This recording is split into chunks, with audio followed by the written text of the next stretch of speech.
Then start off with a little singing note for you all. Welcome everybody to another stream with Wild and Crazy Paul. So, as usual, I just want to give time for people to get in and be able to start watching the stream here. So I see a couple of you are bouncing in now. So in the normal, the video seems to be fine on my side. The audio seems to be fine. What's going on, Winston? Welcome back. Thanks for joining for another exciting, crazy ride. I'm going to open like a roller coaster ride here with all this streaming fun. So again, I'm just going to give a minute here. Everyone's going to jump in within the first 5 minutes here, back and forth. So I'm going to give some time. And again, thank you all for joining me for another Did You Know That stream. I am going to be covering a couple things today for fun. Of course, the last time we all met, what's going on, Sahid? You guys were firing. You guys are like a firing squad of questions. I don't have a problem with that. I love that. I think it's good fun. So you guys, if continually during this stream, if there's things that are popping up or questions, you know how I'm all about tangents. We can go on tangents all day. Okay, Frank, welcome. You got me live? Oh no, as people are used to. Buckle up. Morning, Henry, to you as well. Thank you for joining me on Twitch. That's good to see you. So before we get into any ZBrush elements and items here, I want to take a moment to talk again about the summit. For some of you may not know, I'm not sure if everybody's aware, but we are having the Zbrush Summit, and it's pretty much next week, right? So November 7th is next Saturday, okay? So that's the start of the Sculpt Off, which is important to all of you actually out there. But the summit is going from the 7th to the 10th. It's all virtual online. We're going to be announcing some of the presenters. We just announced the theme this week for the ZBrush Live Sculpt Off. Okay, so this is important to you all because this is going to take place on the first day, November 7th, which is a Saturday. The theme is steampunk. But here's the big thing for those of you that have watched this before. The difference here is you all can participate. Anybody can jump on this, okay? And you can use either ZBrush, ZBrush Core, ZBrush Core Mini, or even if you don't, you're watching this stream right now, you don't own ZBrush. First of all, why not? Second of all, you can even use the trial to take part in this competition. And then people, I've got some really amazing prizes lined up here. I got some big time prizes lined up. That's really awesome stuff. Okay, we're talking in the thousands of dollars range here of items. Okay, so your theme is going to be steampunk. It's open to all of you. So you just go to this page and you go ahead and fill in. We have a panel of judges who are our former winners, some of our former winners. We got Marlon, who won in 2017. Martin Verhoeven won 2018. And we've got our Hall of Fame champion, Furio, who's the only person that's ever in the Hall of Fame right now for the Sculpt Off. So you get in the Hall of Fame if you win 3 times in a row. Then you get in the Hall of Fame. So Furio's in the Hall of Fame. So they're going to be our judges for this. It's all open to every single one of you. All of our rules are here on this page as well.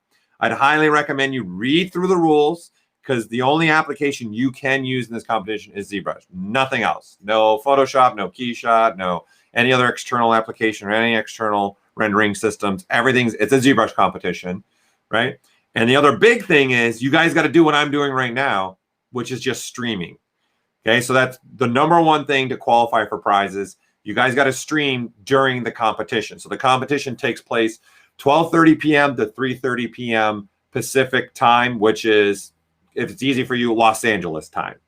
Okay, so if you wanted to see what time it is in Los Angeles right now, whatever time zone you're in, you want to go by our time zone here, which is, it's going to start at 12:30. We will be starting the stream at noon, and we'll be covering kind of this stuff. I'll be going through this stuff with my main man, Joseph Drust. We'll be going through the rules a little bit.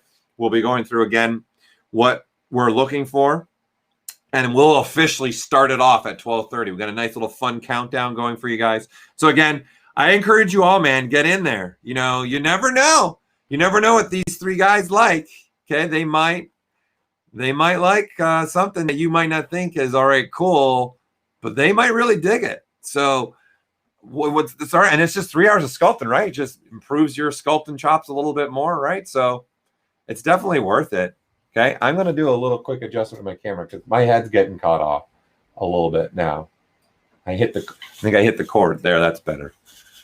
That's better there. Okay, so again, the ZBrush Summit is coming upon us. It's next week, not tomorrow, but next Saturday, the 7th, is going to be the Sculpt Off, which you all can participate. And then the rest of the 3 days, the 8th, 9th, and 10th, we're going to have some really awesome presentations. Joseph Druss and I are going to do some fun stuff with you guys as well. We're really making this one because it's going to be all virtual. We're trying to also take advantage of the fact that we're going to have webcams. Trust me, it's some really cool stuff that we've lined up, okay? So that's that. I think that's enough time to make sure everybody's in. Everyone can hear me. Everyone's good to go. I'm excited. You're excited. We're all ready to go. Okay, so today I want to talk about the head.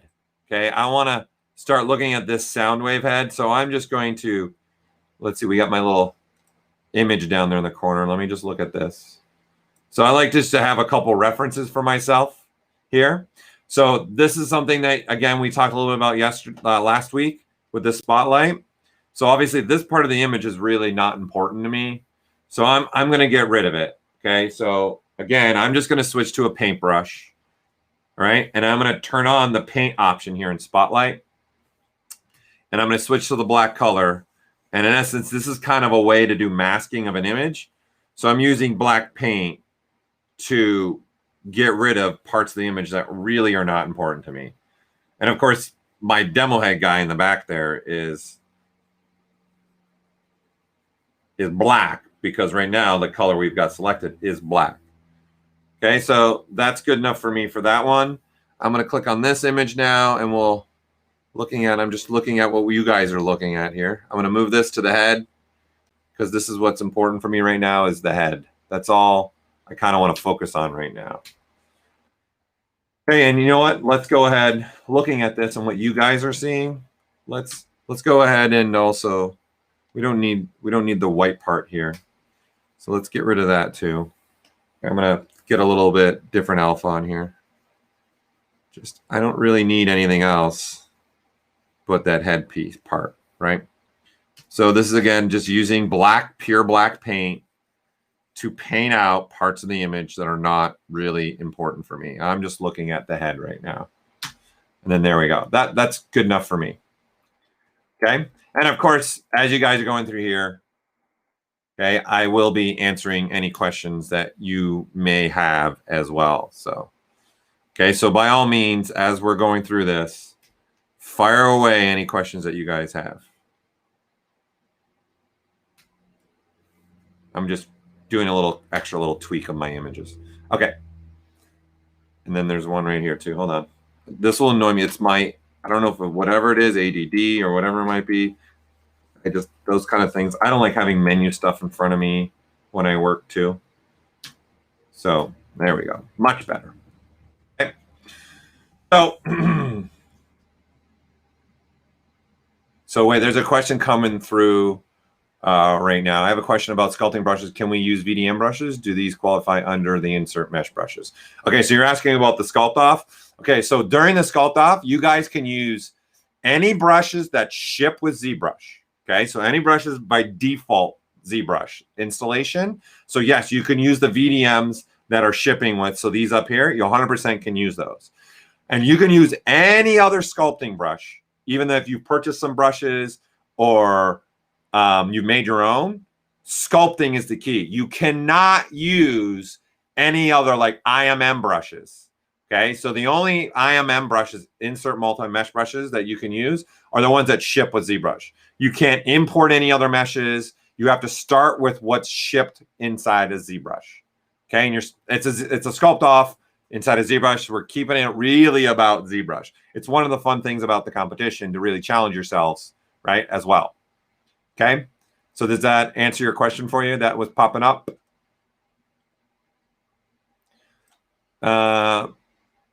Yeah, you can use plugins that are available. in the Pixologic download. You just can't use plugins that are going to affect, in essence, the mesh, something that will create a piece of geometry or change the topology. But you can use like a simple plugin off our site, even the ones that don't ship. Okay, like you can use the precision extract if you want to, the ring utility. You can definitely use that. Okay. You create your own Jupiter for the concept. You create your own. So either the best thing would be to create your own. Okay, so you can't use any original work. Stay away from making something that's recognizable. So that's why you're pretty much got to create your own piece. You can, Giggles, you can create a new IMM, but only during the competition. So if you want to create an insert multi-mesh brush during the competition, that's all game. You can do it as long as we see you doing it during the competition, you're fine. You just can't import or load any existing IMM brush that you would find online or buy online or anything like. We're not allowing that. We're just trying to make this as simple level playing field as we can across the board. And of course, you can use Noah, you can use ZMother, 100%. That's a brush that comes standard with ZBrush. Okay. And then Amir, I just answered your question. Hopefully I answered your question. Yeah, I'm telling you, give it a try. You never know, man. You never know. Okay, what you're gonna have, right? So I say give it a whirl.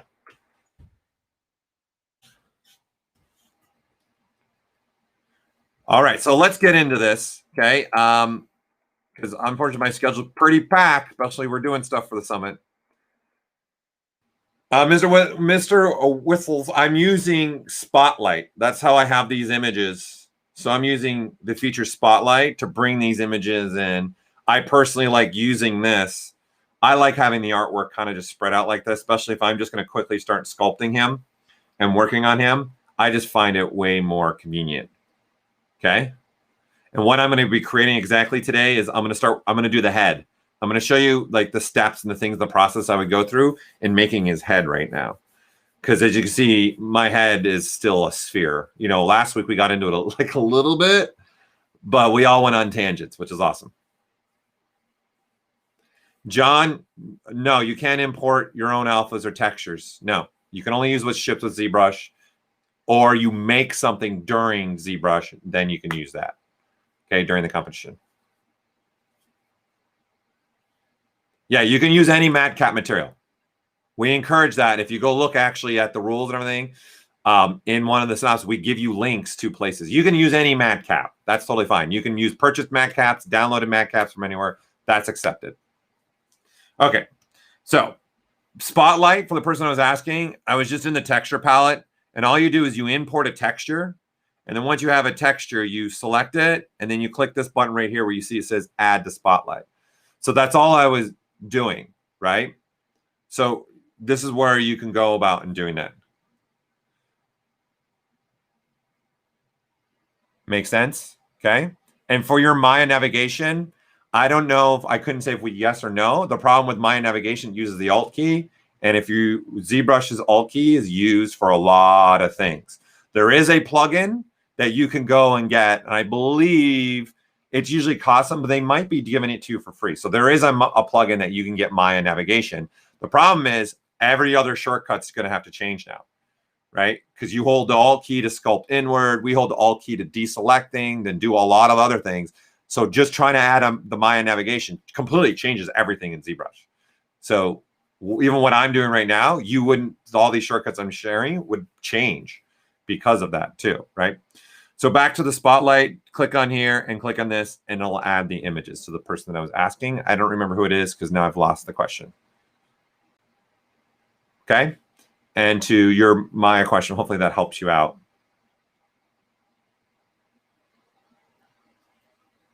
So you're asking a question in Shadowbox, how do I remove the updated model to see the mask drawing? Okay, so what you can do, right? So let's do this. Let's actually select his head, right? And let's put it in Shadowbox since you're asking about it. Let's do this. Okay, and I'm just going to turn it on. What that's going to do now is drop the shadow box, right? And in this case, you guys can see it's because it was existing sphere, it's automatically dropping the 3 masks. Okay. So when you drop those and you want to start seeing, the number one thing, when I'm using Shadowbox, this is the number one thing that I like to turn on. I'll turn on the transparency ghost. That way I can see through the model. And this is also going to allow me to even, mask through the model. And in this case, it's going to create a hole in that direction now, right? So this is what I would do, is turn on your transparency, your subtool transparency, turn that on. I personally prefer the ghost. You don't have to use the ghost. You can use the non-ghost mode. This mode, though, right, is just a little different. It depends on what you want, though. So, but the minute you turn on this transparency, you can see I added the added feature now of also being able to mask through the model. Okay. So make-believe TV, that's what I would do. Okay.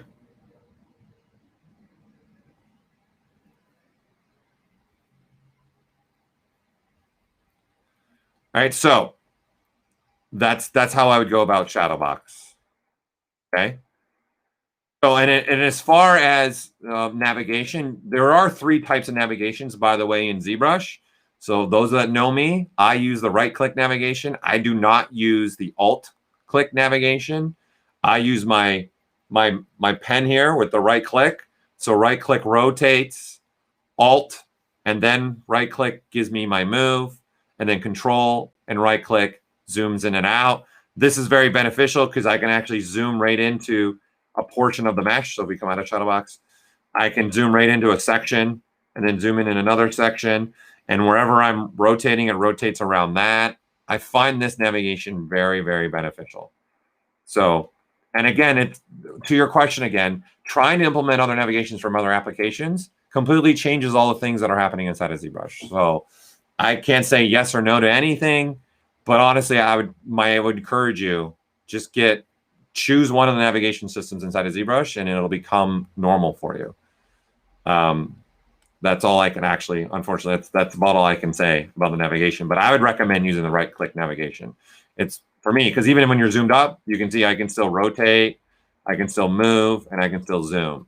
So that's only because I'm using the right-click navigation. Okay, so I'm going to load, let's start with the head. I need some kind of scaling to happen here. So I'm going to swap out this sphere now with an actual head. So I'm loading a brush, my Imm brush. Again, this particular one, I'm going to rotate my gizmo so the blue arrow is pointing up.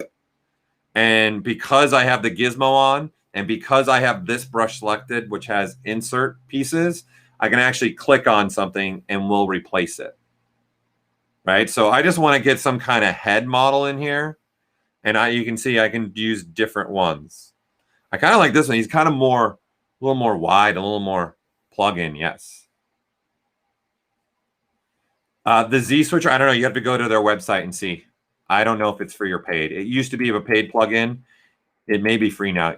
I would say go to their website and then you'll see. That's not our plugin, so you'd have to go check it out. But that's the plugin that'll give you Maya navigation, the Z switch plugin. For sure. Yep. Okay, so I'm just going to size up my head, right? And I'm looking a little bit at what the size of his head should be. He doesn't have that big of a neck. It's not a ginormous neck. So I'm just going to quickly just get a general size here. It looks funny right now because it's a human head on this robotic piece. And I'm doing this because I want to just quickly have some kind of way have a blocking out for me to start getting the proportion. So I'm going to just throw this in Dynamesh real fast. Okay, just so that I can now start manipulating this real quick. So because I'm using Spotlight right now, I'm going to go over here into samples. I'm going to turn off the Spotlight projection ability. Okay, so Spotlight allows you to project images onto the models, whether the painting or the sculpting aspect. I don't want that. So I'm going to turn off that Spotlight projection ability because I kind of just want to use it as a reference imaging. Okay. And I'm just going to quickly just get rid of the human-esque part of this. And I'm keeping relatively low because in essence, I just want a simple shape and form that kind of gives me a general location of where his face is going to go, where his eyes are going to go, and then I'm going to start making all these other pieces for him going around him, right? Okay.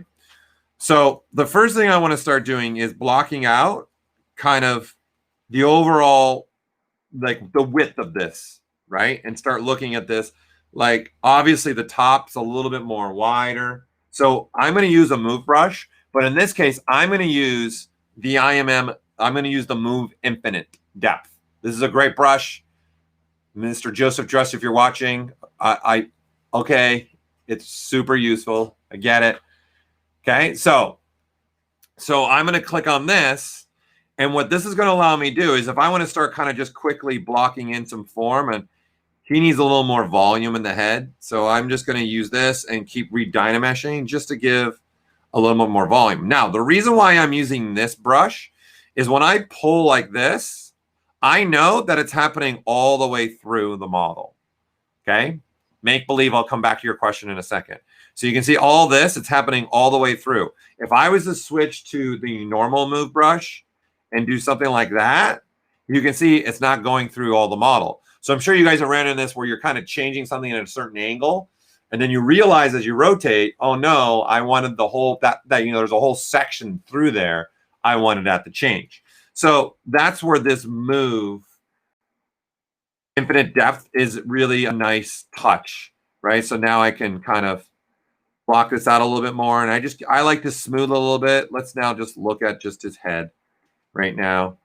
Okay. And obviously I don't have a back of the head. I do have, ironically, there's an awesome collectible coming out of him actually in December of this year that was done. And in fact, I have some of the images here. Like this is beautiful. This was so well done. So if you look, I have even these images. You can see their rendition of Soundwave that they did, right? And you can see they went more of like really around top, like it's really circular. Okay, so I'm doing my own little rendition, and this is just an example. This piece, it's beautiful. It comes out this December.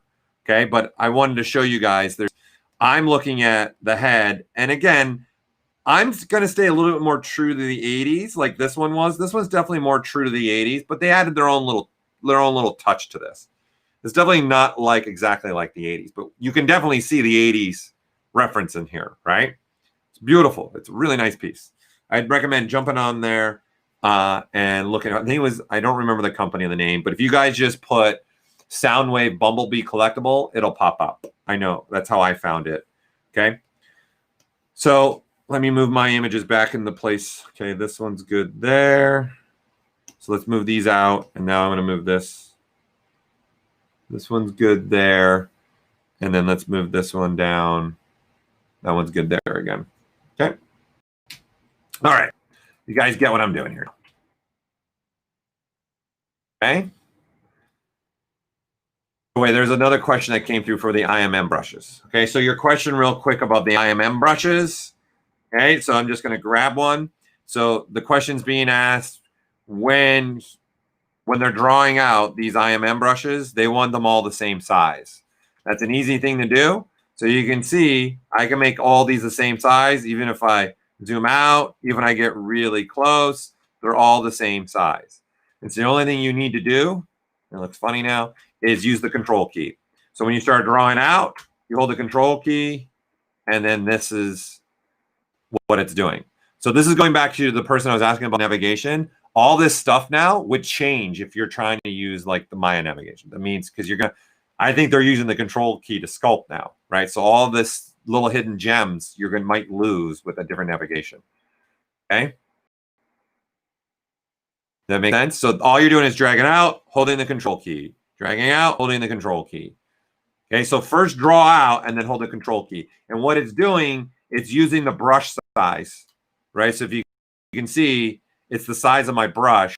So if I go with the smaller size, you can see it's smaller no matter where I go. That's it. That's all you got to do.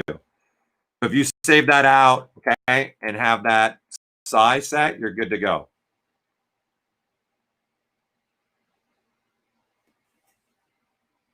So, John, to your question, I'll show you a trick when we get in some live Boolean stuff. I'll show you with this part right here. I'll use live boolean to do this action. I'll show you how I like to create a little bit bevel, okay?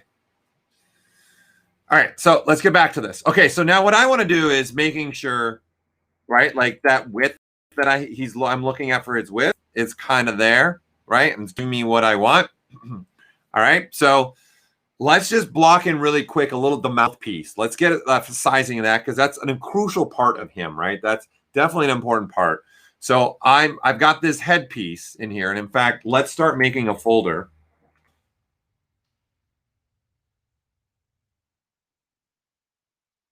Oh, it's hard to, my Cintiq's in the way here, so give me a second.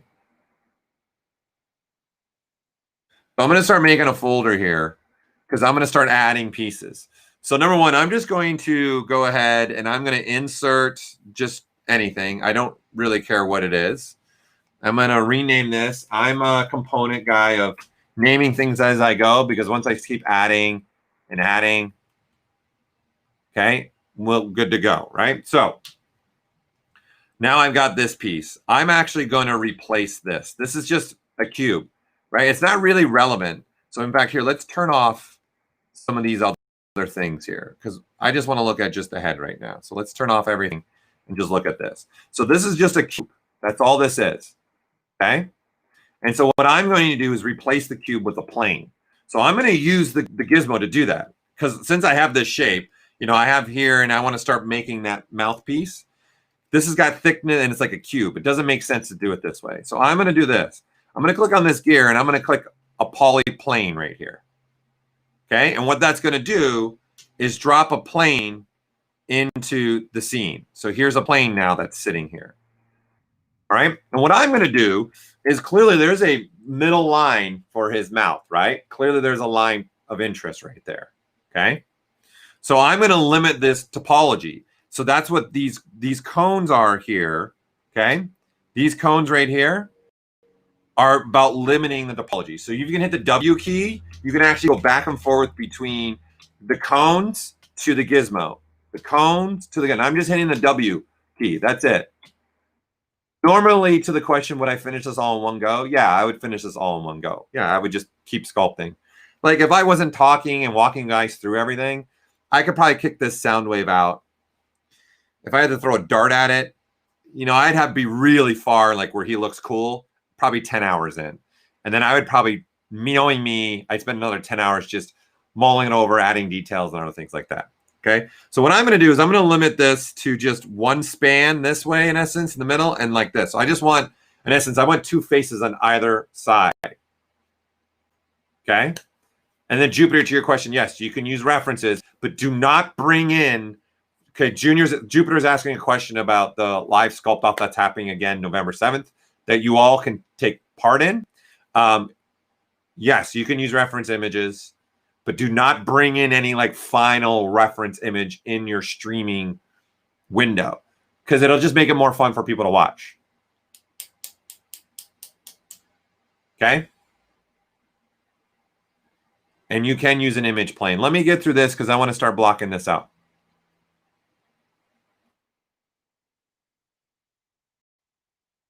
All right, so this is giving me, this is general, and now I'll switch to Gimmo.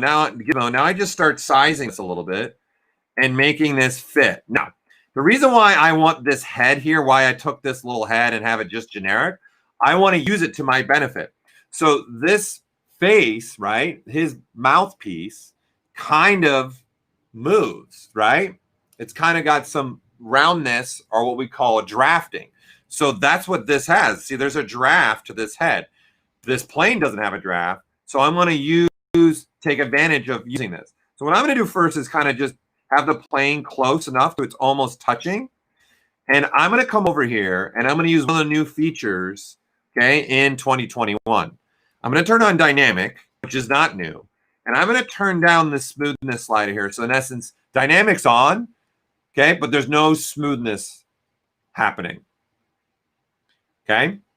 And to your question about the reference imaging, if you watch my stream last Friday, I go into showing reference imaging, how to do that. Okay. And yeah, ZBrush has the ability to shrink wrap stuff. That's just a projection. You absolutely can do something like that. Okay, so what I'm going to add now is thickness. So this is why I'm using a plane, okay? Because I have thickness ability. And you can see as adding the thickness, the planes are kind of, this thickness is happening, it's moving in two directions, right? So it's moving out away from the face, and it's also moving into the face more, okay? I can control that with this offset slider. So I can say the opposite, say 100%, it sticks outside the surface, or I can go negative 100, and then now the plane's sitting here, right? But the mesh that's being created is getting pushed inward. So I think I'm going to go, because I want thickness here to this when I'm done. So I'm going to do a little bit of that. I'm going to add, just give it, I'm going to go thickness outward. Okay. And now what I'm going to do is I'm going to switch my Z modeler. People, I'll come back to your questions. No worries. Okay. And I'm going to say symmetry, right? And in the move points, I'm going to turn on the snap to surface. I'm going to turn that on for me. Okay. And what this is going to allow me to do now is when I move this point, you can see it's now snapping, and now I'm getting a little bit of curvature that I want here, right? And I can move this around and now get a general position of where this maybe needs to be. I'm going to go with the bigger brush size. And now I'm getting like this mass portion fitting a little bit more where I want it to fit, and finding quickly the size that I want to have on this. So I'd say it comes down a little bit more like that. Now, this face has, I think, multiple planes. Okay, it'll do this, and then it'll go around his face. So I need to add another row of topology here. Okay, so in the edge action, okay, I'm going to turn on extrude, and then I'm going to tell it also to snap to the surface here as well. Okay. You can find my streams on the YouTube channel. So not on Facebook. I know you're watching me on Facebook right now. Go to the Pixologic YouTube official channel, and you can find the stream there. It's like Paul Goes on Tangents. It's from last Friday, so you can obviously search by date, but I'd recommend jumping on that. Okay? And Daisuke, if you can share that link of my last video for him so he can see that. Okay, so now I'm just going to come across, and then this is even snapping to the surface, right? And then I can continue kind of reshaping this and looking, okay, he still needs a little bit of a tapering.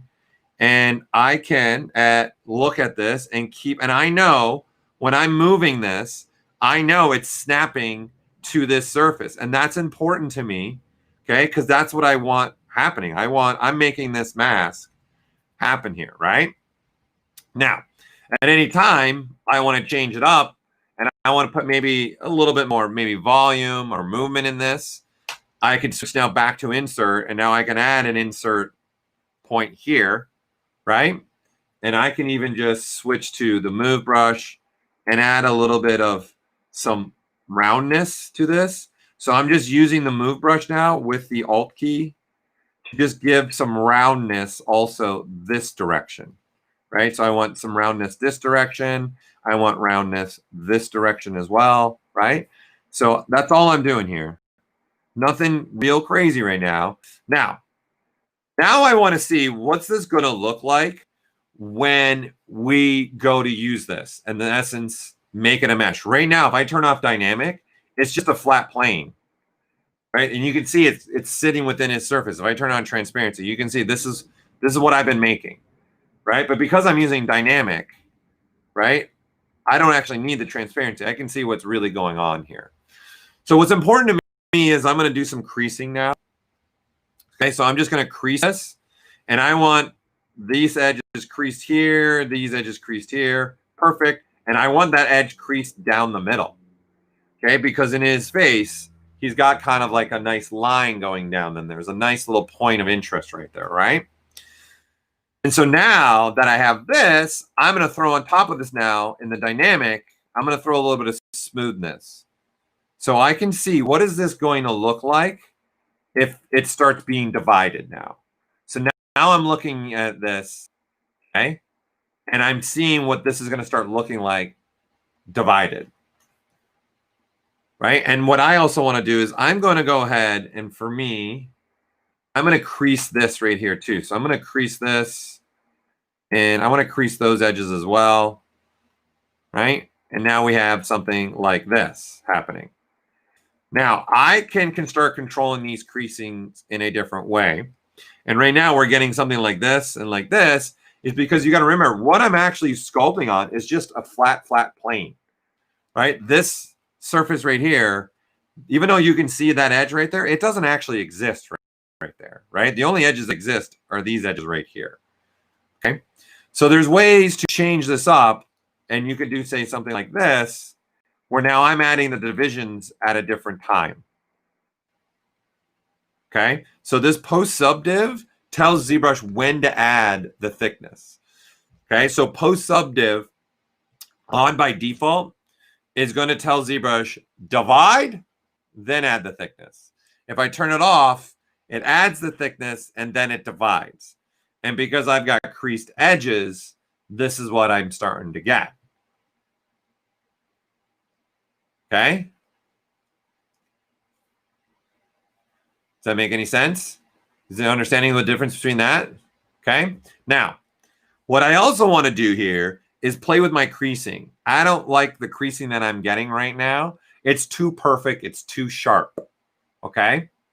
So what I want to do is like this part, I want to put a little bit more roundness in there too. And I don't want that creasing happening as strong. So right now I am dividing 4 times in my dynamic. So I've got dynamic subdiv, which in essence is a preview of subdivision levels. I've got a thickness. It's offset by 100. And then there's a smooth subdiv of 4. Okay. And I've applied creasing. But what I want to do is change this crease level. And I want to drop this. And you can see now what I start to get. So different crease levels, you can see, are going to give you different results. So this is a crease level 3 now. Okay, and this is getting me something a little bit closer to what I want to have. Okay, so that's the next thing that I would do. Now, the other thing I do is to get a little bit more roundness in this. Okay, you guys, of course, using ZMauler can insert an edge loop. Okay, so this is just an insert, and then I can insert an edge loop. Okay, the thing to understand here is what's nice is it's just already following the pre-existing little roundness that's happening here. Okay, so you see it's sitting like that. What I'm going to do is this. I'm actually going to turn up my Z intensity a little bit. And when you do that, here, we'll go a little bit more extreme. We're actually going to inflate out this a little bit more. So see, it's popping out just a bit. So see the difference without it, with it. So you see there's actually a little extra step of roundness happening in there. So you can actually use Z intensity to do that, right? So if we go back to having this on, then I can do this, see? I just got a little bit more, roundness happening through there. And then I uncrease this. So let me crease this back again. And let me get back to the crease level that I want. And then now I have this happening. Right? And then I can even continue. The reason I'm doing this also is I'm so low polygon that I open myself up for other things. I can say, oh, let me mask these edges and inverse it. And I can even use a gizmo and start, look at the profile this way and maybe start manipulating that a little bit more. I really like using the slide brush with a complete edge loop. And then I can even use that, right? So I can use this to slide, and you can see how you can change that form a little bit. See that? Very different. Just because I'm sliding one edge along here. That's all I'm doing. Right? So for me, that's a great start right now for me. Okay? I've got a great start going on here. I've got kind of what I need. Okay? So what I'm going to do for now is I'm going to apply this right here. And what that's going to do is turn my dynamics into real subdivision levels. Okay? But instead of doing that, I'm going to do something else for me. Okay? So I'm going to turn off the thickness and go back to it just a plane. Okay? And right now I have this going on again, right? We just got very low polygon. So I'm going to put real thickness on it. I'm not going to do dynamic thickness now. Okay. So I'm going to do real thickness where I'm actually going to add the thickness. Okay. So you can see I've added the crease edges. Again, with my creasing ability to answer the question, I can do it by edge or face. And then now I'm going to go to Q mesh mode, and I'm going to say all polygons. And I'm going to add real thickness. And I'm tapping the Alt key. Again, to the person who was asking, see the Alt key, what it can do for me. This is why we don't have that navigation. I'm switching polygroups on the fly. And now I got real thickness here. Okay. And then now I want more creasing. I want all those creased. I want those creased. And I want this creased right here. Okay. And then now I'll turn on dynamic. And you can see I get now his head the way I want it. And I want that crease right there as well. And then there you go. Right. So I use the dynamic. I use the low polygon to start getting me that foundational part that I need for his face. This is now, in essence, my low, you want to call it a base mesh. Thanks, Mordecai. The reason you just brought up that, I might say it now. Okay? I might say it now that, I might do the boom. Right? So there you go. That's what I have, right? So this starts as helping me establish, do I have the right width? Am I getting what I want there? And me being that I took the route of going low polygon, it's easy for me to start manipulating and changing things that I want to have happen to this. Okay. I can even now switch to this, right? And switch to a deformer and say, okay, let me add a few points here, right? Something like this. Okay. And I'm going to say symmetrical because this is a symmetrical piece. So I'm saying symmetry on both sides, X. Okay. And then it does look like that in robot, right? And then now I say, okay, I want to manipulate, say, this stuff a little bit more. I can use this and start, put this and maybe do that. Okay. And then this one here, let me manipulate that a little bit more. Put that angle a little bit more that needs to be in there. And it's low polygon, so I'm just moving a few points, and it's easy to move those points. This is the beauty of maybe going this route of using low polygon, right? Quick, boom, done. I'm starting to move. I'm going to start moving on. Okay, because I want to get to, I think an important piece of him also is the piece that's wrapping around his head here, right? And I really want to talk about this as well. Okay. And now that I also, before we get in it, now that I have this, right, I can start doing whatever I want through here, right?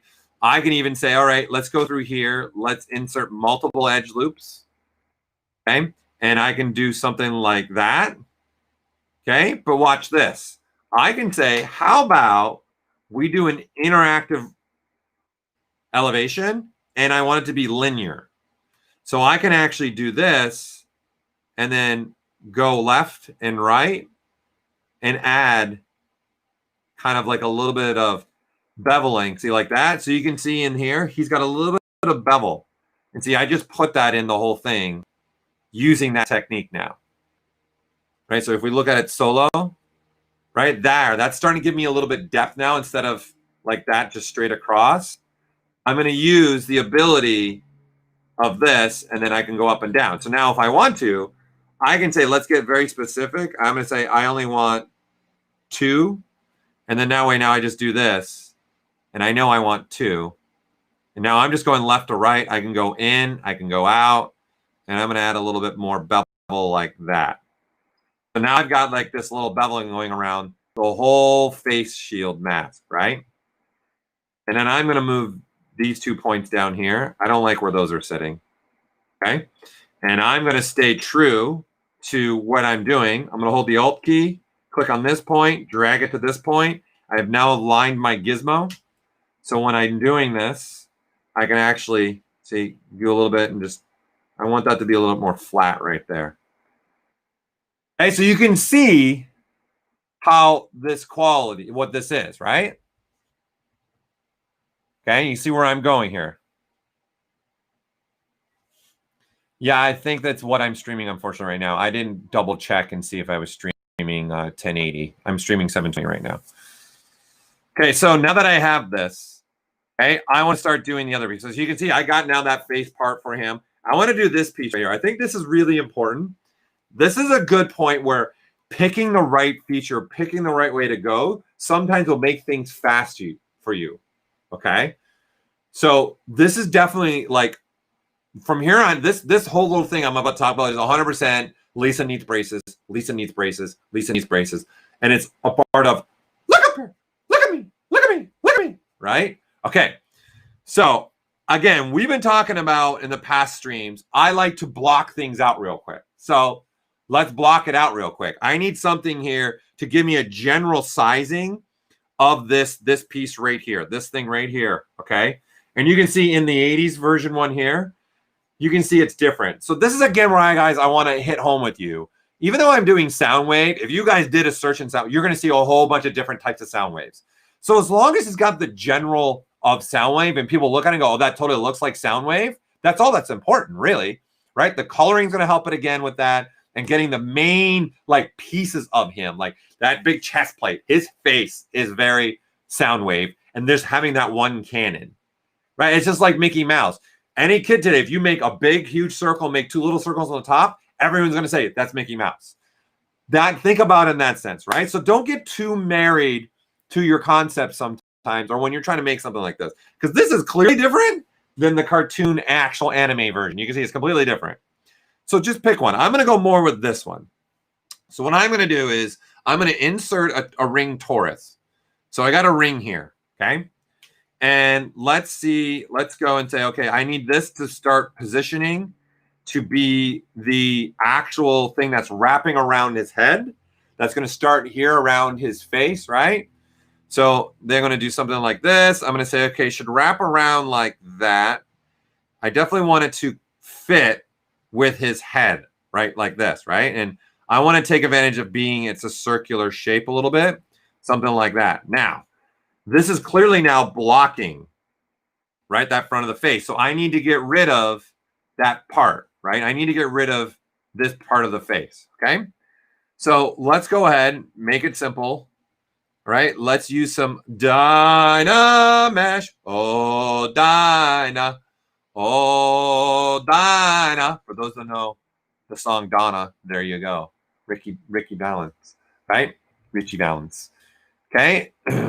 So, to your question, Jupiter, you can use any human figure that ships with ZBrush. So again, anything that ships with ZBrush, that's what you start with.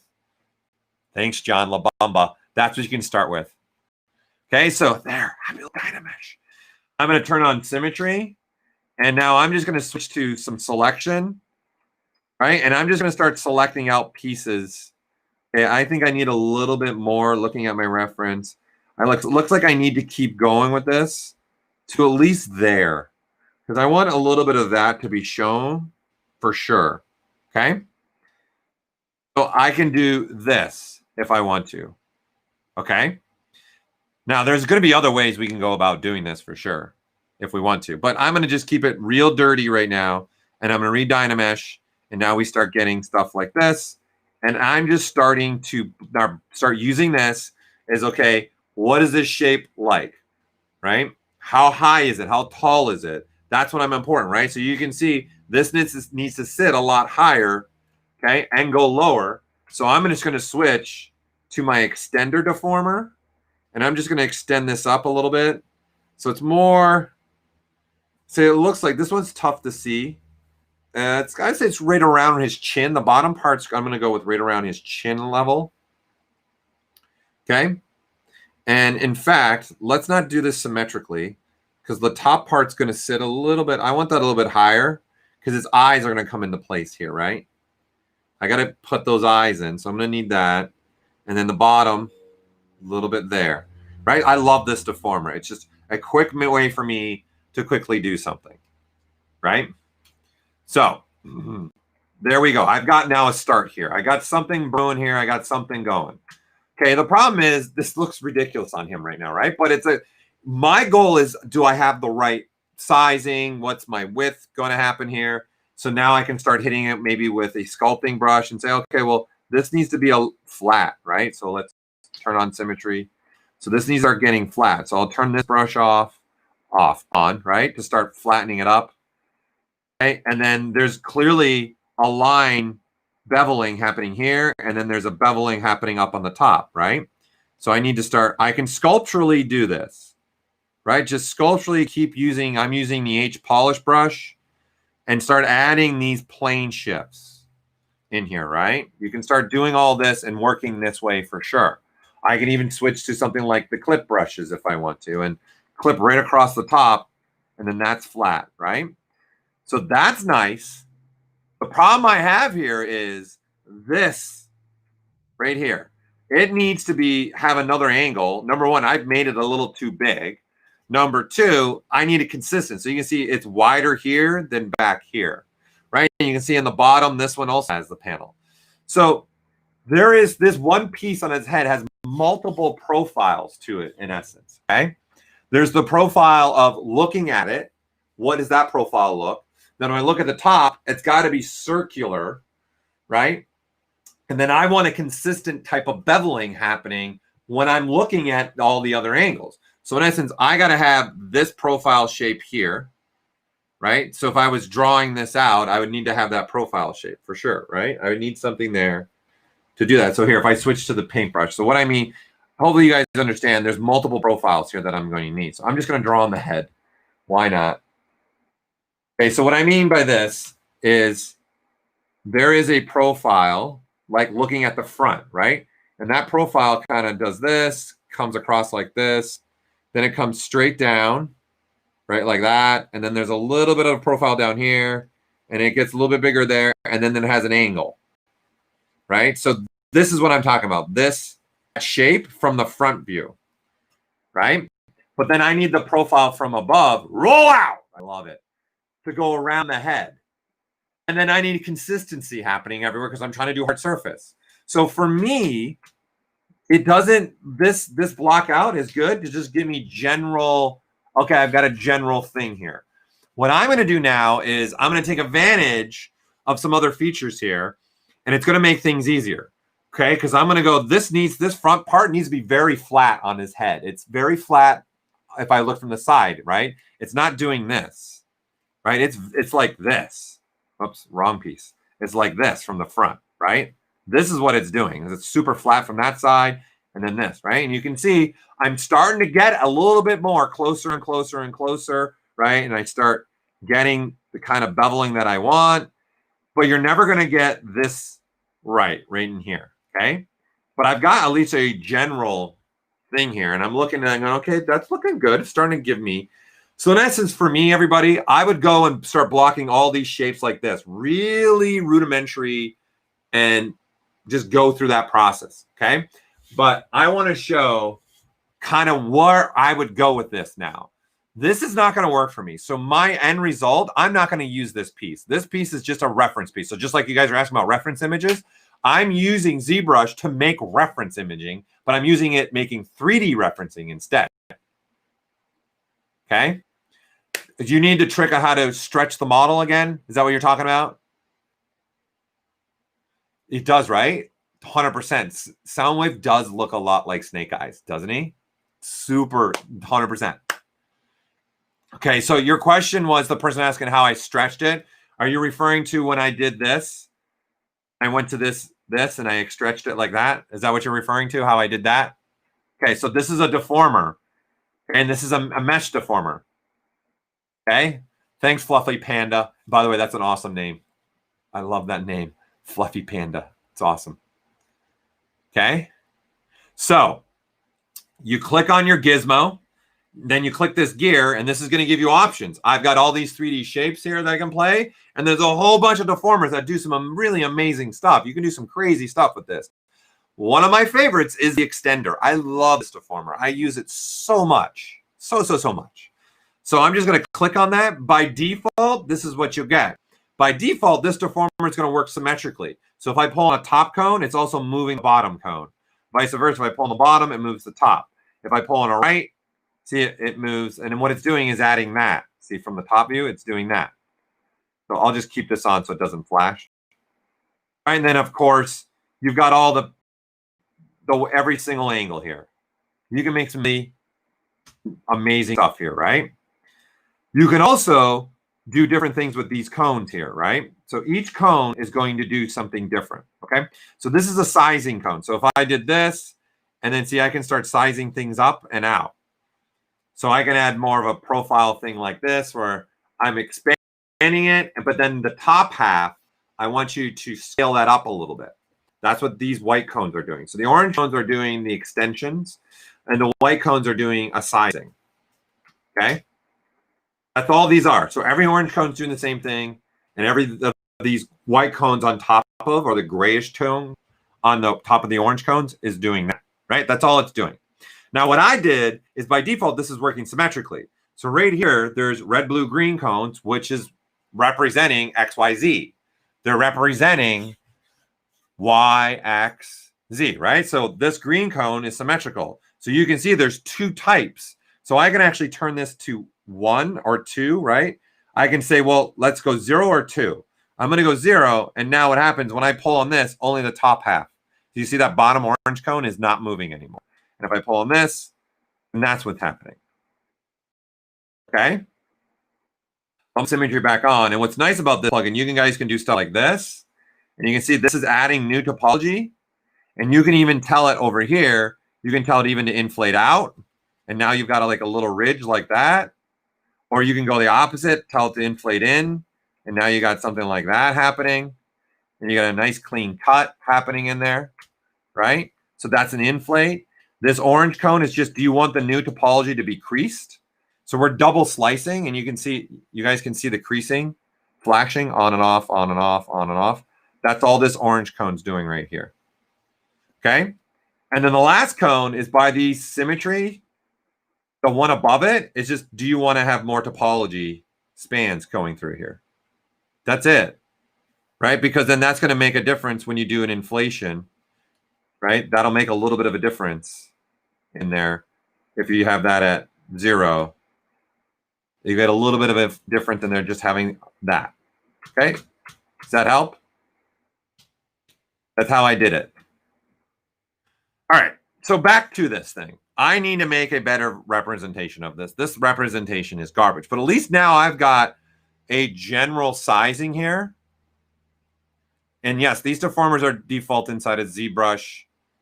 Full version of ZBrush, you get all the deformers. In ZBrush Core, you don't get as many. I don't remember what we get. I don't remember off the top of my head. I think it might be 6, if I remember right. I know, Dice K, if you're still in here, if you want to go find that out real quick and throw it in the chat for them. I don't remember the exact number. All right. So for me, this isn't making too much sense for me. So I'm going to do this a little bit differently, okay? So I'm going to go back to kind of the things we're going to do. So I'm going to just call this, I don't know. Let's call this ear ref, as in ear referencing. We'll just say ear. I know what it is. It's the ears, okay? I'm going to now let's even just duplicate this, all right? Simple way, just duplicate this. I'm going to turn on my gizmo, all right? This is on right here. It is centered, and I'm going to click this gear, and once again, I'm going to do the give me a plane. Give me a plane! Okay, I'm going to move this out like this, okay? I'm going to say I want nothing. I just want one polygon face. That's all I want is one polygon face and nothing else, okay? I'm going to now turn on transparency because I want to use now my transparency to go, okay, let's now just start lining up these vertex points to get the general size that I need to have for this earpiece. Okay, so this needs to move to about there. This needs to move about to there. And then all I'm doing is doing unmasking and masking, and I'm moving my points to kind of where I want this piece there. Now I've got that. So if you're looking, we take transparency off. This is now what I have. Okay. And this is going to now start getting a little bit closer to where we need to be. And in fact, if you look at theirs, they've even got it rotated a little bit. Like these two, this edge kind of goes back just a little bit. Right, so I'm going to say, okay, that's good. That's good. That's good. I like it. I like it. I like where I'm going with this. I'm excited. This is good times. Okay. So the next thing I'm going to do is say, all right, we need to now start adding that profile. You remember when I painted on his face? Thank you. I try to be as funny as I can. I'm going to need to now make the profile looking straight at it, right? So again, I'm going to go back to ZModeler. ZModeler, right? And I'm going to say, let's just insert a single edge loop. And I'm going to say right about, I'm using the bottom. I'm using the one here as my main head reference. I like this one better than the original cartoon one. So I'm going to use this one right here. Okay. So I'm going to go the top probably sits about there. Okay. Which I'm going to keep the bottom actually the same. I'm going to keep the top and the bottom. Maybe actually I changed my mind. Let's bring that in a little bit like this. Okay. And now what I'm going to do is I've just given my ability to go, okay, the next thing is this vertex point needs to just move down here. It comes down like this. All right. And maybe move it in just a little bit, something like that. Okay. And then this vertex point now needs to come up and out. Right. And then that's the profile I want. That's this profile that I'm looking at. Right here, right? That's what I want as my profile piece. And then the beauty here is this is flat to the face. Okay. And now I don't even need this anymore. This is now what I'm making. I'm making this. Right. I was only using this to get my general, where does it need to sit on the face here? Right. Where does it need to sit profile-wise here? Okay, that's all I'm using this for. I'm going to say something like that, and then there you go. Okay, now, again, this is a flat plane. Going back to this, let's add some thickness to this. Okay, so now I have that. Perfecto. You know how I roll, people. Roll out. Right? I like to use creasing. So I'm going to turn on dynamic subdiv. Oh, yeah, look at that. Turn into a beautiful flat plane of nothingness. Okay, yeah, that looks gorgeous. Great job. Okay, so I'm going to say, let's start creasing it now. So I'll just do the default. You know what? I can even just say right now, crease all. So every single edge is now creased. So this is going to look again like what we had. Okay, and I don't want this so harsh. Okay, so I'm going to divide this again up to 4, and I'm going to drop this down to probably 3. There, that's good. That's what I like. I'm digging that. That looks where I want it to be looking. Okay, I, in fact, am also going to add, I'm going to add 2 edge loops in here. Okay, oh, I don't want that elevation. Go back to 0 elevation. I want 2 edge loops right there. And these ones, I don't want those crease actually. So let's uncrease those. Because I want a little bit, looking at this, it's very, very subtle. But I'm deciding this. I'm going to put just a touch. Just a touch. Okay, of just a little bit of roundness right there. Okay. And now, by me dropping this crease level, right, this is what I start to get. Okay, so I'm getting something very hard surface. Let's clean it up, right? But then my beveling, or my edges, see, they're kind of round. That's happening because I'm creasing it, right? The edges, I'm dividing 4 times dynamically, but I'm telling that crease to only be held for 3 of those 4.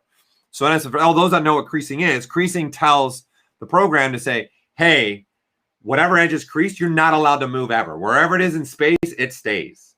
Okay? And thanks, Daisuke. So it is 6. I was right. It was 6 for the deformers that are in ZBrush Core. Right? So when I'm dividing, an edge will never, never, never move. I'm actually telling ZBrush, no. I want it to move a little bit, but I don't want it to move until further on down the line. So this is why I'm changing the crease level to 3, but I'm actually dividing 4 times, right? So this is what I'm doing. Now, something else you guys could do, if you didn't want to use creasing, for this particular one, and at this stage, you guys can also do a Q grid, and you're going to immediately get beveling wherever you want, and you can change your coverage of your bevel this way. I'm not going to use this because I'm going to show you why I'm not going to use this. There's a reason why I'm not going to use this, okay, for this particular piece. And that reason is that Q grid thing is really good if you're making something hard surface that is very boxed, like a square rectangular. I'm not. It is in this, but guys, we have not yet added this part. That's rounded. Okay, so here's what I'm going to do. I'm now going to tell ZBrush, let's mirror weld over, and now I've got both sides there. Okay, so both parts are there now. Okay, now that I have that, and I'm going to say, all right, let's just look at just this. And in fact, let's go ahead. I'm going to do what I noticed in this image a little bit. Even if it's not the case, I'm doing it. It's my Soundwave, and I'll do it. Okay, I'm going to put a little tilt rotation in there, well, something like that. And if I want to snap, say 5, let's go 10 degrees. Just so that when it's like this, he's got a little bit silhouette-wise is what I want to start looking at. I'm looking at that silhouette. This thing is like huge for me, man. I love this thing, this little window over there. Right? Perfect. That's what I want. I want something like that. That looks pretty good. Okay? Now, I need to now round around the head. Okay? So watch how easy this is going to be. And again, this is why I went with this approach. So hopefully you guys are learning why I would go with one approach over another approach. Okay? So let's just solo this out again. And what I'm going to do is these back faces right in here, I'm going to tell ZBrush, let's delete them. Let's get rid of them. Okay, so here, let me turn on display properties. So you can see I got no backside now.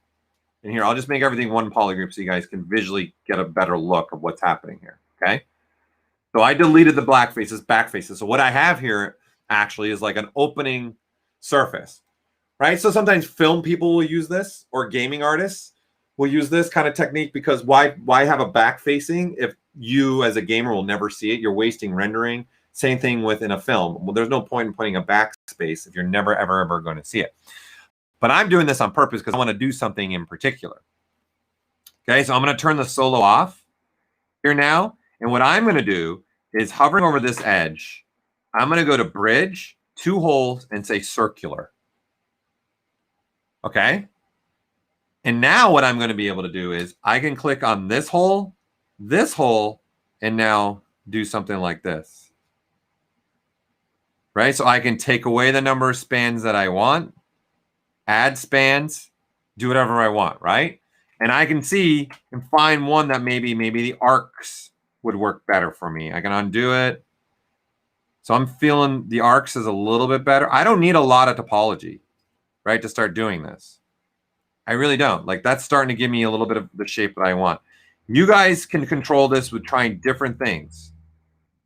Right? There's round, there's small corners, right? Give you something like this would probably even be maybe even a little bit better.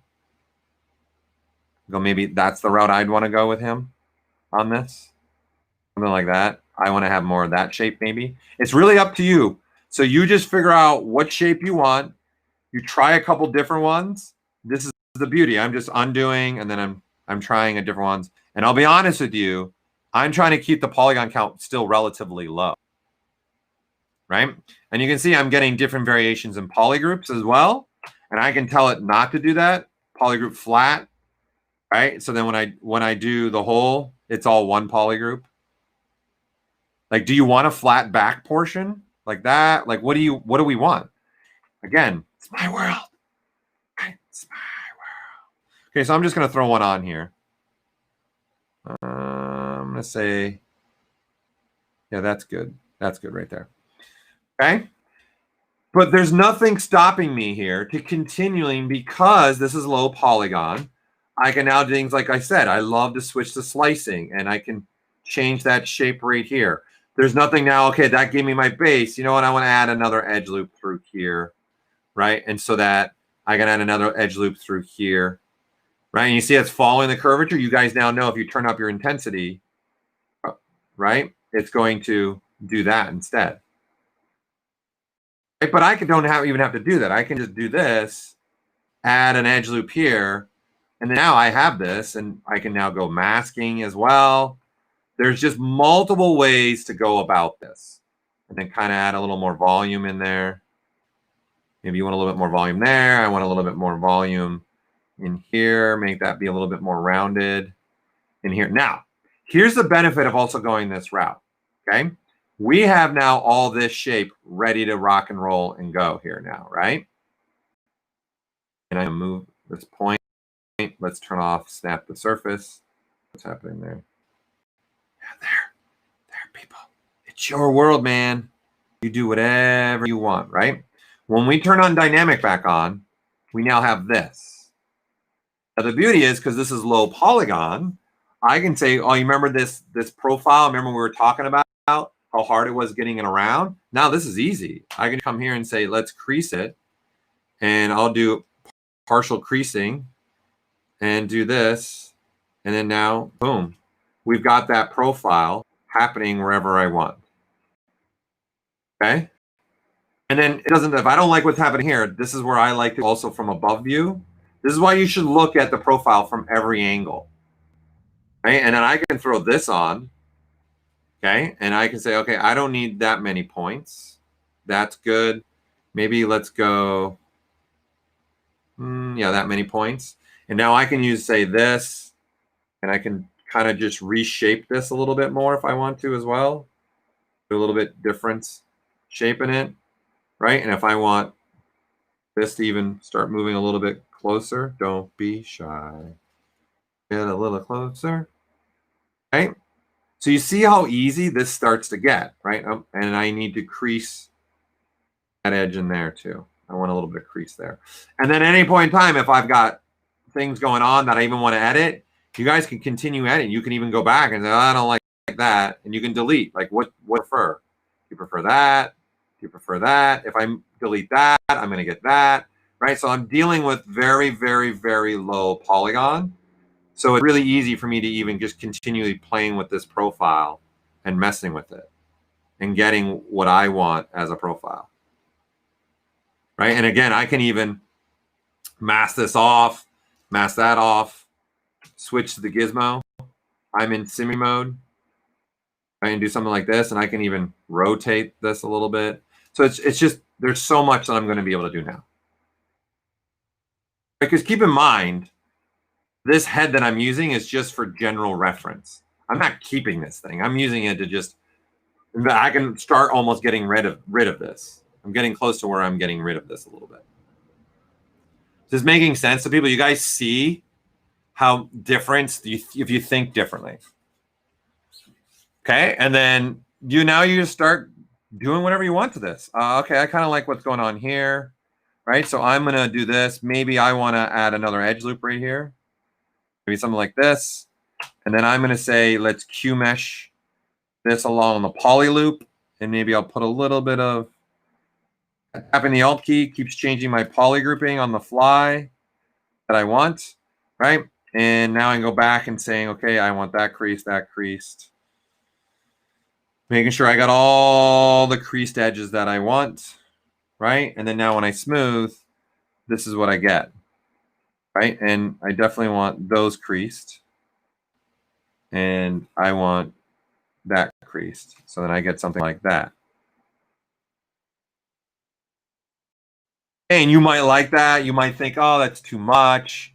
I like the thickness. I want that a lot tighter, right? So we can do that. I can, with this mesh poly loop, I can do this and then just change the size.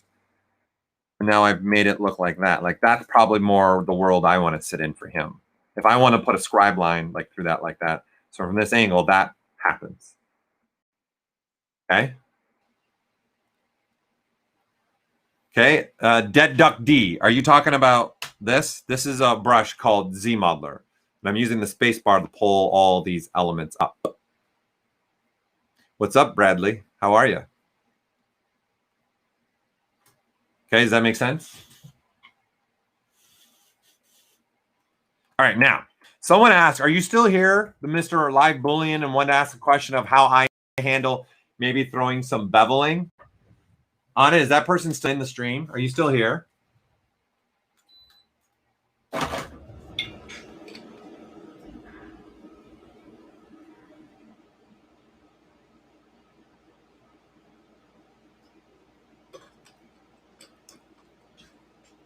To your question about the live sculpt off, about the pro, intermediate, and beginners users, yeah, this is why we've opened it up to everybody. But it's really going to come down to, we don't know what you guys are using until the sculpt off starts. Honestly, there's no way for us to know. So if I've only got like one person competing with, we got only one person competing with Core, and only like maybe two people converting with Core Mini, that'll all be thought about and weighed. Okay, I can't give you the official what we would be doing because we don't know yet who's using what. If that helps, I kind of, now that I look at this, I don't know if I want. Do I want it just straight? What do you guys think? Maybe just one. I think one's enough. I think having one edge. I don't like how much it's pushing out. I'm gonna go with one. I just want it very subtle. Go with one, just a little bit of tiny there. I don't like the double. Okay. So now that person I was asking, okay, if we put these back on, so you see there's a little, cavity happening there. I could totally do that cavity just right here with Z Modeler. Okay, we now have the ability with the inset to do equidistant. So this is where like the equidistant has been like a fan of mine. Like I'm huge, right? So I'm gonna say, let's do flat island, right? And then now this will happen. So I can do equidistant and keep going and going and going. So you see he's making all these other triangles. This equidistant is actually very powerful. This equidistance is doing equidistant and making sure not to change a profile of the model.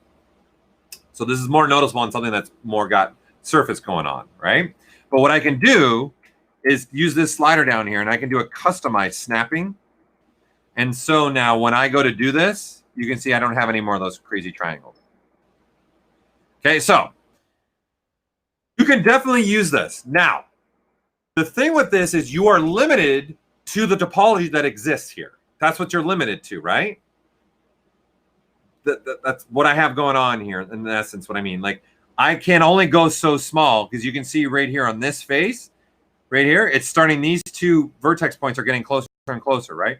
There's going to be a point where they kind of like do that and they start overlapping and this starts happening.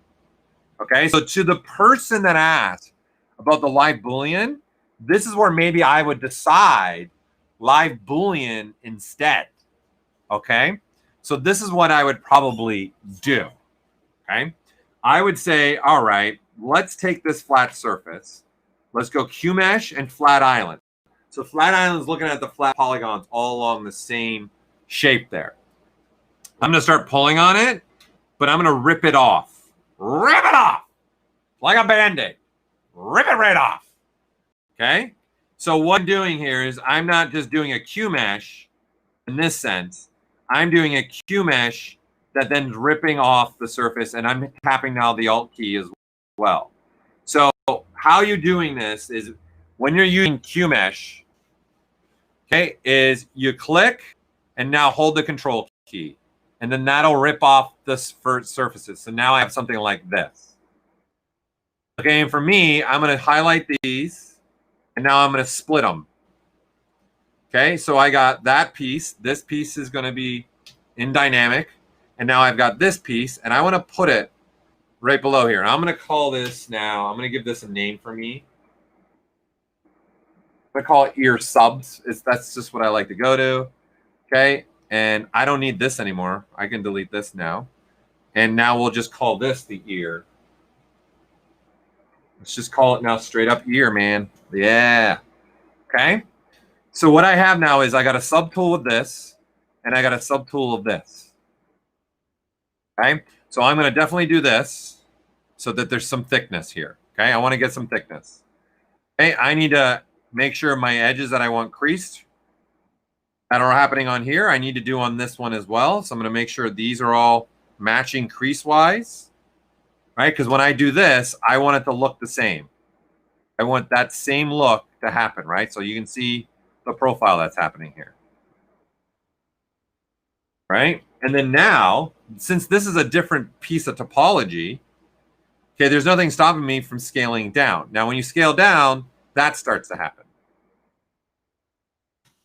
Right? So what I'm going to tell ZBrush to do is I want you to locally look at each one of these. So right now I've got 2 gizmos in the scene because I have symmetry on. Okay. So right now when I go to scale this gizmo, it's scaling this piece, but it's also scaling this piece. And then I got a second one doing the same thing. This one's scaling this and then also this. So that's why it's moving, because one of the gizmos is just locally getting it, but then there's another gizmo over here pulling on it. So that's why they move when you're going out or in. So I'm going to turn this ability off, in a sense, look locally at what we're doing. So right here is my local sim button. And then now I can kind of size this down, whatever size I kind of want in there, right? And then now you have this. Now, what's really nice about this is realistically, right now, I only need one of them. I don't even need the other one, honestly. Okay, what's the point? So I'm going to delete the other one. I'm just going to get rid of that other one. So I'm over here, and I'm deleting the symmetry. So I only really care about one. Because what I want to do now is position this one to kind of be looking at what I want to see. Okay, I'd say height-wise, we're pretty good there. So if I keep going small, I'd say that's enough. But width-wise, right, I need to change that a little bit. So you can see this gizmo. Do you see how it's aligned along this right here, right? So I'm going to use this to my benefit. This is the beauty of the gizmo deformers. The deformers are going to use the gizmo positioning, and they're going to use the gizmo positioning to also calculate for symmetry. Okay?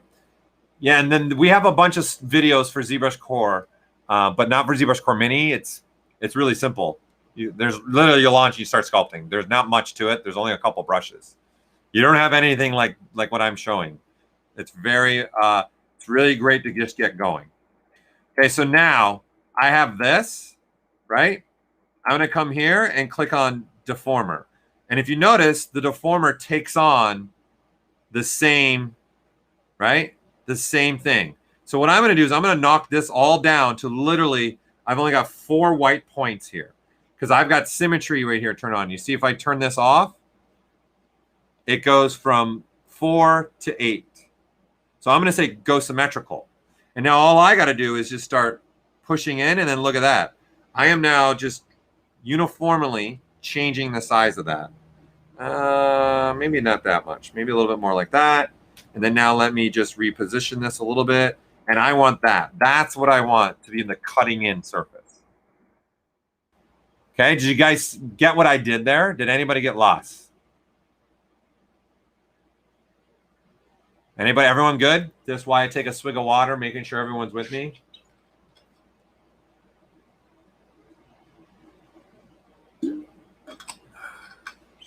All right. So now to the question about doing now live booleans. I love live booleans, man. Live booleans is magnificent. Magnificent. Okay, I really love that.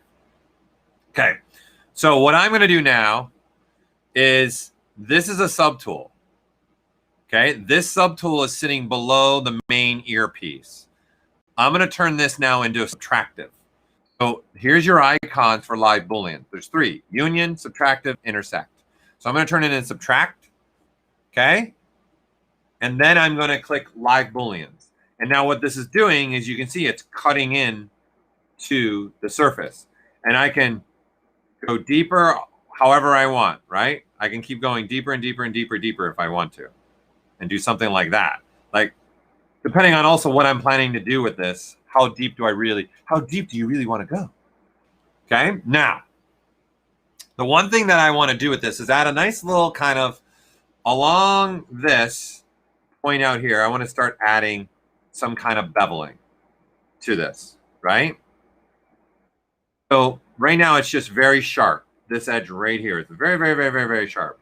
And what we're using is this. Okay, so I'm going to turn on polyframe because when it's using this as subtractive, we got to hide the mesh so you can see the subtract. So if I turn on polyframe, we now render every other pixel of the mesh. so that we can see things, because I want to still be able to use things like the Z modeler now. Okay, so this is a look up here. This is for the person that was asking me. Look at me, look at me, look at me, look at me. Right? Okay. So what I'm going to do now is I'm going to say, let's insert an edge loop. And I'm just going to click on any of these outside edges and put an edge. So there's an edge loop. See those orange dots? That's actually where the edge loop is sitting on the surface. So I'm going to make sure those orange dots kind of go inside the surface a little bit. I want them right there. Okay, so if we go solo, this is what I'm doing. Okay, I'm just adding an edge loop. That's it. Nothing crazy here going on. All right, what I'm going to do is actually add another edge loop. Let's say right about there. And I'm going to throw on top of this a crease and a crease. Okay, so you see this gap right here? I'm going to use that as for me to make a bevel. Okay, so if you watch what's going to happen here, right? I'm going to tell ZBrush, okay, these floating surfaces here, these faces out here, right? In essence, here, let me, so you guys can visually see these faces here. I'm just going to do a Q mesh by poly loop, but I'm going to just move it like this. Okay, so you see I'm putting it, now the shape looks like that. Right, from that angle, looks like that from that angle. Okay, and what's going on here is this is going to start to create a little bevel right there. You guys see that? So there's now a little slight bevel happening around the entire portion of that surface. This is the kind of stuff you want. And then now you as a user, how big of a bevel do you want? A little bit more. Okay, and then I can say, okay, I can even go here. Remember, we can slide this down. I can slide this down, right? And if I want to, I can look at it in this sense, and I can just slide this down and up, down and up. And I control now how much of a bevel do I really want to have in there, right? So this is one way for me to start controlling this, okay? This is how I would start to do this. And then I don't like this edge right here. I want this to pop out a little bit more, okay? So you can see it's got an angle here now. I don't want that, this, in essence. I want this to go out, right? I want it to kind of be parallel more and then come out like this more. I want more of a look like that is what I want to have, right? And then I think bottom, yeah, on the bottom, I'm going to want to do that same thing. Okay, so I'm going to just manipulate this differently again. Just out, bring it down to the bottom, and then come straight out. We'll go out a little bit more like that, and then this in here. So this is just a way that I can actually continually change the mesh. And the beauty of this is I'm dealing with a mesh that's going to be different, right, than the other one. So I'm not worried about the other mesh as much, because really what I'm manipulating right now is the piece I'm using to cut in, right? And you can get stuff like that. So this would be a way I could cut in, right? Does that make sense? So I don't know if the person that asked me that question is even in here anymore, but this is how you can do things like this, right? And now it doesn't end there, people. Right, if I want to start adding my own other little elements. And now again here, let's do now a mirror and weld. It's not with local on. So we got it on both sides. And then now I want to maybe add my own other little maybe element pieces to this. Okay. I'm going to switch to a brush. I'm going to switch to Imm Boolean. And this is fantastic. This is just fantastic. Okay. Now I love it. Now I can do this and I can actually start drawing out and adding other little parts to this. So maybe I want something like that happening. Maybe a lot smaller. And let me reposition it. Maybe it cuts in the surface more like that. And just that little notch makes the difference maybe for me. This is your world now, man. This is you guys decide if you add any elements like this. Right? So I'm just here now just having fun. right? You can do stuff like this. I can rotate this, move it out like that, and maybe it sits like that instead. What happens if I do this? Do I want to maybe cut into the surface like that? Right? And the beauty is this is non-destructive. So if there's something I don't like, I can always get rid of it. I love this one. This one I'm a big fan of.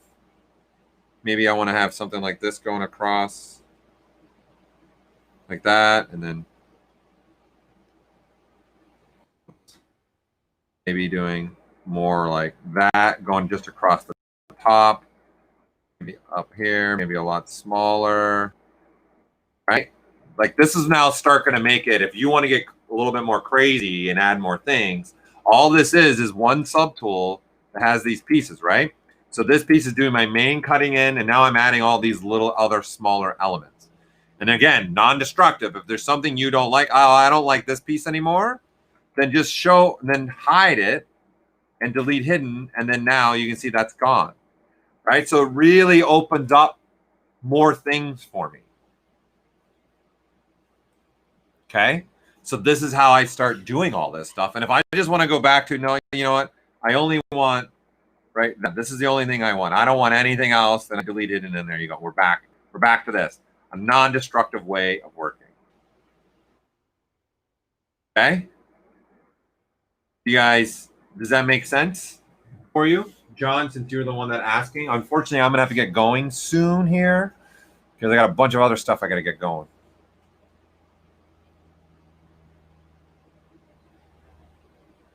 Yeah, but John, instead of doing the U-mesh, I do it now, right? This way. Okay, I like the bevel this way. And doing the U-mesh, you could do a couple tricks. Like, let me think. I got to try and think if I can think of getting something to happen here. Here, let's go backwards with this. Get rid of this beveling that I've actually been manipulating and playing with. Back to that. There you go. And let's mirror and weld it, but not with local on. Okay, so John's question is, okay, but when I'm done, okay, so number one, this is why I like folders. I can turn off just certain portions that I want to work on, like this, as an example. Okay, and then I can say, all right, let's go up here and let's boolean this. And I'm using dynamic subdiv. And what I'm going to get is only this piece. Right? And then now this piece is done. So what John's asking is he wants to do something in here, in this region, in here. Right? He wants to manipulate this part right here, right? So let's say this area right in here. And depending on what you want to do, you got to remember there's things like Sculptris Pro, right? So you could switch to Sculptris Pro and just sculpturally go in there, right? So I can say, I can switch to something like a trim dynamic, right? Switch to Sculptris Pro, and then just start trimming that in, right? And then start doing things like that. And then I would have lazy mouse added in this, so you can start doing things like that, right? Because I'm dynamically tessellating now, right, with this. But you can also take advantage of the polygrouping. Okay, so I got this polygrouping portion here, right? So I could start looking at this and thinking of a different way of working with this. So one thing that I could do, just for fun to see, let's see what we get, okay, is I can come here to my masking, and I can say mask here by polygroups. So the only thing that gets masked off is right there, right? Where the two polygroups are meeting. That's the only thing that gets masked off. Right? But then I can grow the mask more if I wanted to. So you can keep growing it like this kind of a thing, and you can inverse it. And now you got something like a mask going here. And then you could even make that a new polygroup if you want to. Right? You're going to have this ability to do something like that. Okay? Or, you know, just forget that. I can just go make my own mask that I want, right? So I just mask off the points that are important to me to start masking off. And then this way, this is going to help me to create even new polygrouping that's coming through here, right? Okay, but you could also use these polygroups for other things, right? So I can even go about looking at it this way, right? And let's grab a curve tube. Where are you? Curve tube. Okay, and I'm going to do this. I'm going to tell ZBrush, let's take this, all right? And let's go to the stroke. And just like in the masking, you've got the same thing here.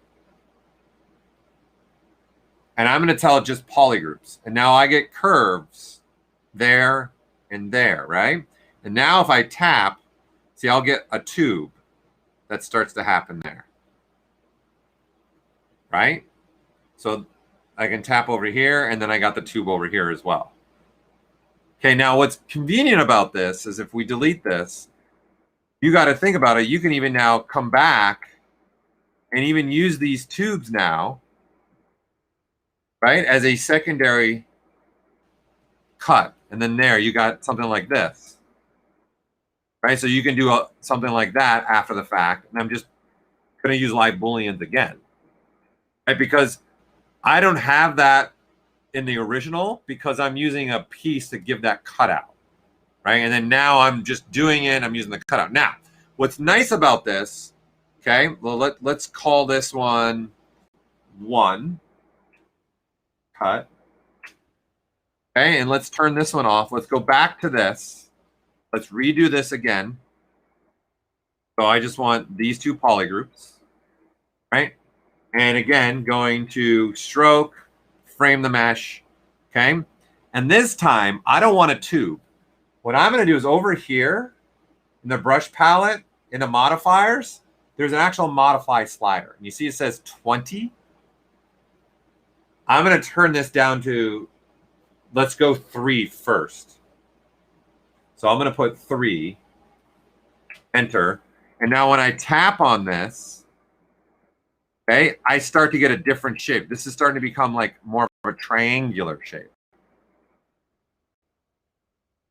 Okay, and then I can do the opposite and say, I want more of a cube shape and click on that. And now I've got a little bit more of a Q shape. Okay, that's happening through here, right? So just tap on the curve, and now you've got a little bit more of a Q shape that's happening. And see, I can even smooth this all out. Smooth this all out right and through there. Not so much right through there. I just want smooth through there. A little bit there. There, that's looking good now. Right? And so now, whoops, this, do the same thing. So I'm just going to do split on mask points, turn this to a sub, and now we have something like this starting to happen.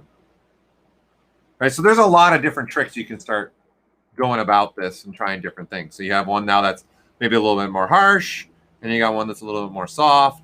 And then because this is a subtool, right, you can move this, whoop, not that one. You can move this however you want. Right? And out this now and using this to do whatever you want with it. Okay, so that's a way that you could do that. Right? Obviously, right straight up, if I just wanted to do a simple, just I want a little roundness here, the best way to do that is just using Sculptris Pro and then just smooth brushing it.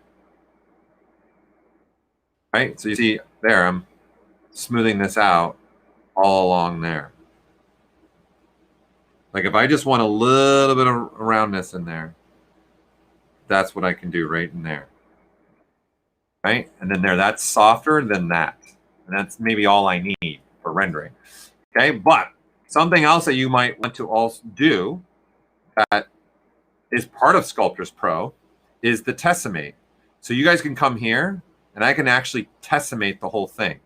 And then we get, oh yeah, gorgeous, just beautiful. You guys can keep dropping this slider and you will slowly keep getting back more and more of the model. So there's even this way, instead of using something like Dynamesh, you can use this Tessimate. And you can see the lower and lower I get, the closer and closer I'm getting to what I had. That's good enough. Right, that's pretty dense. And then now this is pretty dense across the board. So when I smooth, And if you want better quality, you go with a smaller brush size, and then you're going to get even more triangles here. So what I would probably do is go kind of large, get a smooth like this, a nice consistent smooth that you want to have through here, and then go with a smaller brush size, and if you want that to be a little bit more of a smoother surface. And I'm not, my hand's not on the keyboard anymore, so I'm using the alternate smoothing ability. Okay, so it's just another way to go about this. And like, you got to think about, you're not going to do this. Hey guys, look at this. Ah! You're like, this is probably as close as you'll ever let the person get. But you see, there is a subtle little hit of lighting happening there. So if we switch to something with a little more shininess in it, see, there is right there. See, there's a little bit of a reflect happening. See when I turn? See that? That's going to help that even more and give a little bit more realism to that hard surface piece. Okay? Does that help, John? Hopefully that helps you out. Gives you good ideas here of what you can do. All right, so everyone, this is the approach now I would start taking. So obviously, I would block him all out in the head first and then go down to these next steps, right? So I've pretty much got the start of his front of his mouth pretty much where I want. And I got the round and repeating piece where I want it. And now I need to start doing the top of the head, the eyes, and all that's got to start being populated and put into circulation.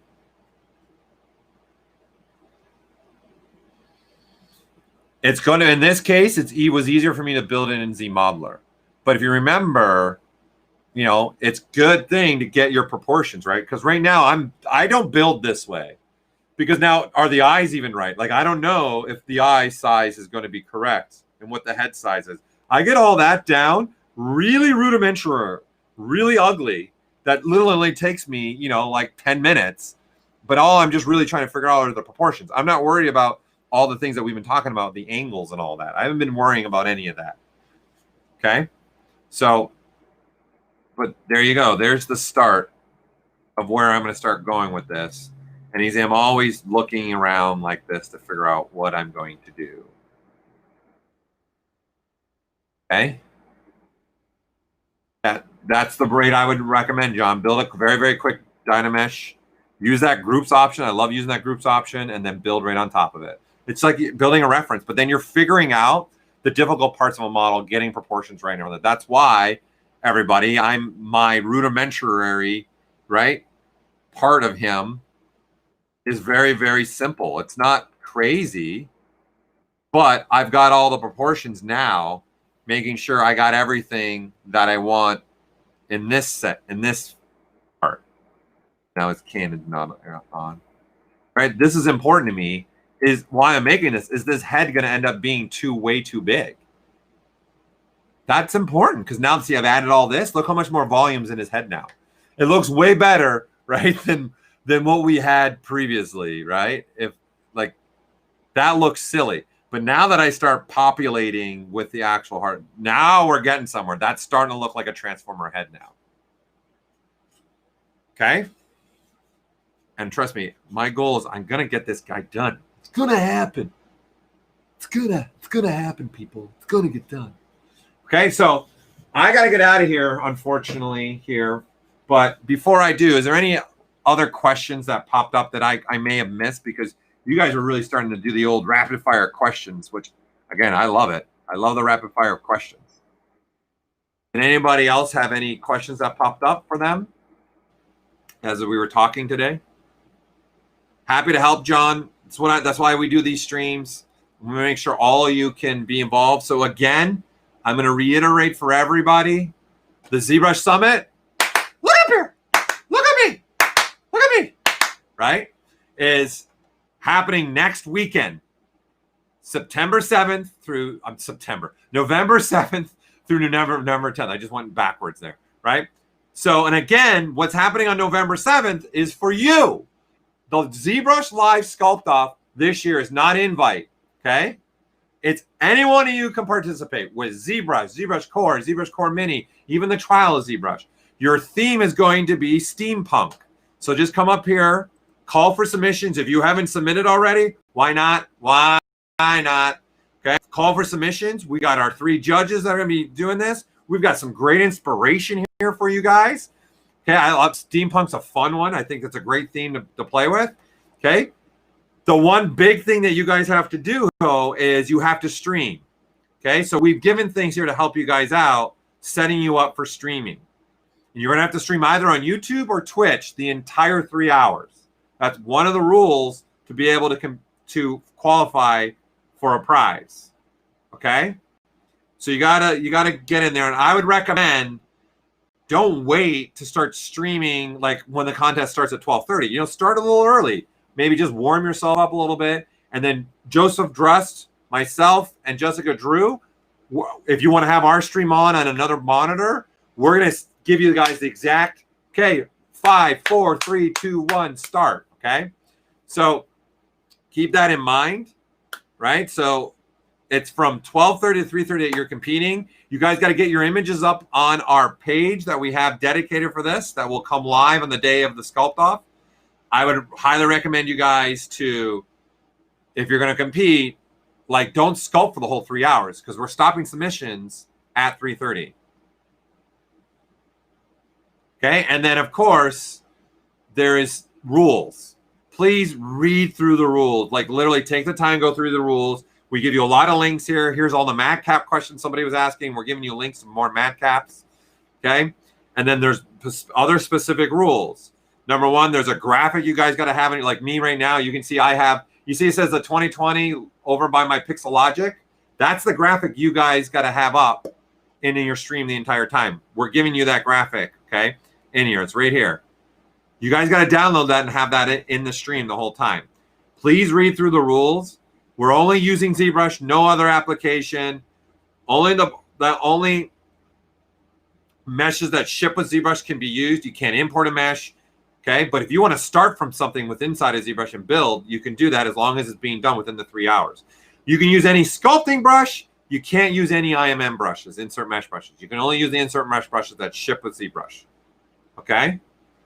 And this will answer you guys' questions. If not, I'll be emailing you all that sign up 2 more times next week just to make sure. I'll email you all again next Monday, and then the Friday right before the competition, I'm going to email you all again. Okay, so you can ask questions as well. And again, you know what, people? I'm an open book, kids. I'm an open book. Here is my email address right now. So if you have other questions, what the heck here? Come on. Thank you. You can email me right now. I'm here for you. I'm here for you. If you want to get a hold of me on ZBC because you want to show work or something like that, just put that in any one of your posts at Pixel Paul, and I'll get an email. Okay? Yeah, the smoke machine, that's a good question. I'm bringing the bell, that for sure. Not the smoke machine. No. I don't want to be coughing the whole day. That's a Louis Tucci thing for sure. Okay? Comics legend, by the way. I love your icon. I'm a massive Man fan. I like it. All right. Are there any questions that you have before we call this stream over? Because we got to use this service for another stream, another thing.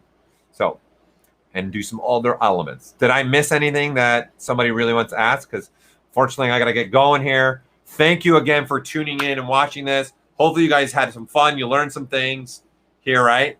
So, once we're done with them, I'll get Soundwave done. But I don't think I'll have time to get Soundwave done while the summit's next week. We've got a lot of stuff going on here in Pixologic hallways. All right, so nothing from anybody. Wow. Hey, we stayed pretty good. We went on some tangents there. We didn't go super crazy tangents, but we at least talked about Soundwave this time for majority of my stream, which is great. Because the last stream, dude, I was all over the place. I was like tangents all over the place. All right. Well, no, I didn't use the tangent gift because I'm using a different service that my Stream Deck's not hooked up for all fun little things. So, all right. Well, thank you, everybody, again, for tuning in. I really appreciate you taking some time out of your day and watching this and getting in with this with me. This is, again, Paul Gaboury for another episode Wait, something just came. I was the sound effects. Yes. I like to do sound effects. Yes. So again, Paul Gaboury with another episode of Did You Know That on ZBrush Live. Thank you so much for watching. Okay. Happy Halloween for those. Be safe. I'm out.